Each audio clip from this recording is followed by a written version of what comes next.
Hi. Welcome. It's my pleasure to introduce you to the first of our new university's lectures titled Journeys. Lectures in which members of our community will share with us reflections and insights on their personal and professional journeys.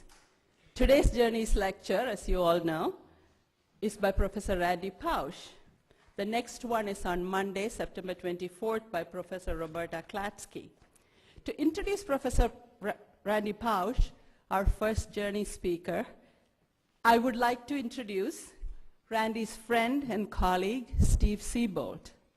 Steve has been at Electronics Arts for 6 years and is the Vice President of Global Brand Development for the Sims label at Electronic Arts. As you all know, the Sims is one of the most, if not the most successful PC game in the world, with sales approaching over 100,000. Prior to that, Steve was the Vice President for Strategic Marketing and Education at EA, bridging academia and Electronic Arts. His goal was to work with academics so there was an effective educational pathway for kids with building games as their dreams. It was in that role that Randy and Steve became colleagues and friends. Before Electronic Arts, Steve was the worldwide ad director for Time magazine and CEO of Sunset Publishing, which is a very favorite magazine in the Southwest.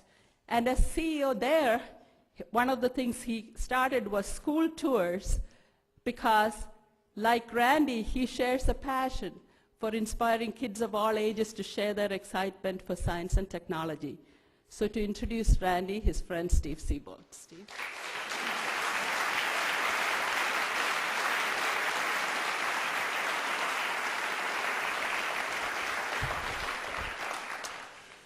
Thank you very much. I don't mean to sound ingracious by correcting you, but given that our PR people are probably watching this on webcast, I'd catch heck if I went home and didn't say that it was 100 million units for The Sims. Not that big numbers matter to Electronic Arts. I don't see any empty seats anywhere, which is a good thing, which means I just want to bet from Randy, as a matter of fact. Depending upon whose version of the story you hear, he either owes me $20 or his new Volkswagen. So I'll take the car. It's a pleasure to be here. Thank you very much. I'm going to start by covering Randy's academic credentials. It's a little bizarre for me to be standing here at Carnegie Mellon, which is a school I couldn't get into, no matter how much I contributed to this institution. But no, really, I'm not kidding. You all think, oh gosh, he's humble. Really, no, I'm not humble at all. Very average SAT scores, you know, right in the middle of my high school class of 900. Anyway, Randy earned. It really pisses me off that Randy's so smart. Actually, I called him. We decided about, 4 weeks ago, when we heard the news went from, like bad to horrific. It was on a Wednesday night, and I said, look, we have two choices. We can play this really straight and very emotional, or we can go to dark humor. And for those of you who know Randy well, he was like, oh, dark humor. So I called him the next day, and I was like, dude, you can't die. And he's like, what do you mean? And I said, well, when you die, the average IQ of Siebold's friends is going to drop 50 points. To which he responded, we need to find you some smarter friends. So you're all smart because you're here, so if you want to be my friend, I'll be over the corner of the reception room. Randy earned his undergraduate degree in computer science at Brown in 1982, his PhD in CS from Carnegie Mellon in 1988, and taught at the University of Virginia, where he was granted tenure a year early. He joined the Carnegie Mellon faculty in 1997 with appointments in the CS, HCI, and design departments. He has authored or co-authored 5 books and over 60 reviewed journal and conference proceeding articles, none of which I would understand. With Don Marinelli, he founded the Entertainment Technology Center, which quickly became the gold standard organization for training artists and engineers to work together. It is my view, and the view of our company, Electronic Arts, that the ETC is the interactive program by which all others in the world are judged. I met Randy in the spring of 2004, and when I look back, it's sort of hard to imagine it's only been 3 years, given the depth of our friendship. The ETC already had a very strong relationship with EA and with Randy. And Randy, as he always does, for those of you who know him well, wanted to learn more with his own eyes about how the games business works and how games really got made. So he spent a summer in residence at EA, and I was his primary contact point. We were, in my view, the odd couple. Randy, the brilliant, charming, Carnegie-educated CS professor, and me, who went to the University of Iowa on a wing and a prayer. We spent a lot of time together that semester, and for those of you who know Randy well, that's a lot of turkey sandwiches on white bread with mayo.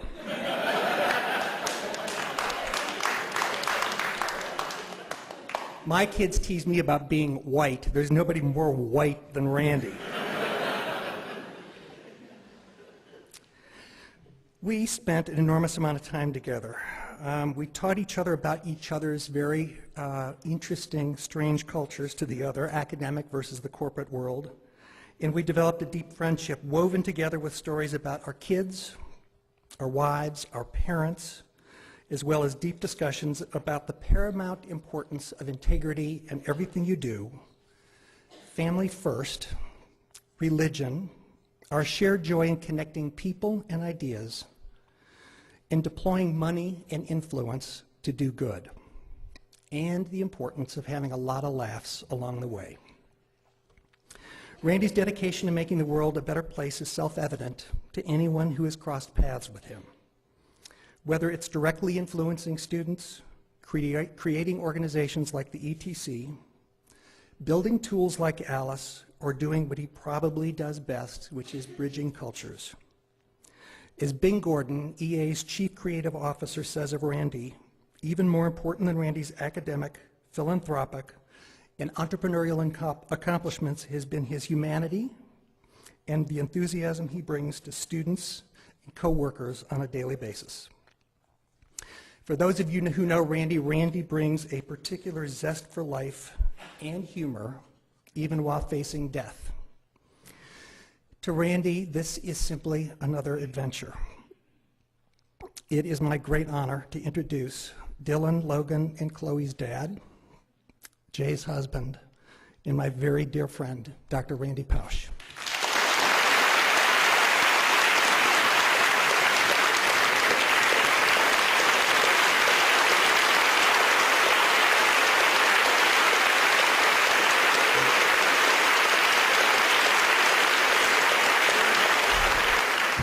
Make me earn it.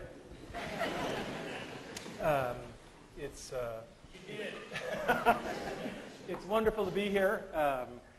What Indira didn't tell you is that this lecture series used to be called The Last Lecture. If you had one last lecture to give before you died, what would it be? I thought, damn, I finally nailed the venue, and they renamed it. So, you know, in case there's anybody who wandered in and doesn't know the backstory, my dad always taught me when there's an elephant in the room, introduce them. If you look at my CAT scans, there are approximately 10 tumors in my liver, and the doctors told me 3 to 6 months of good health left. That was a month ago, so you can do the math. I have some of the best doctors in the world, and microphone's not working? Then I'll just have to talk louder. All right. Is that good? All right. So that is what it is. We can't change it, and we just have to decide how we're going to respond to that. We cannot change the cards we are dealt, just how we play the hand. If I don't seem as depressed or morose as I should be, sorry to disappoint you.